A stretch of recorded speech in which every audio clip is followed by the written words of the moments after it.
بسم اللہ الرحمن الرحیم۔ سبق نمبر 2 ہا فیبدأ باصحاب الفرائض وهم الذین لهم سہام مقدرۃ فی کتاب اللہ تعالی ثم بالعصبات من جہت النسب والعصبۃ کل من یأخذہ ما ابقته اصحاب الفرائض وعند الانفراد یحرز جمیع المال ثم بالعصبۃ من جہت السبب وهو مولی العتاقۃ ثم عصبتہ علی الترتیب۔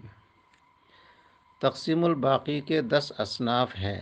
نمبر 1، اصحاب فرائض، وہ ورثہ ہے جن کے واسطے قرآن کریم میں متعین حصے ہیں۔ نمبر 2، عصبہ نسبی۔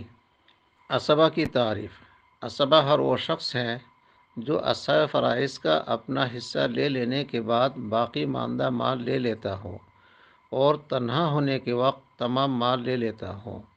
نمبر 3، عصبہ سببی، اور وہ آزاد کرنے والا آقا ہے۔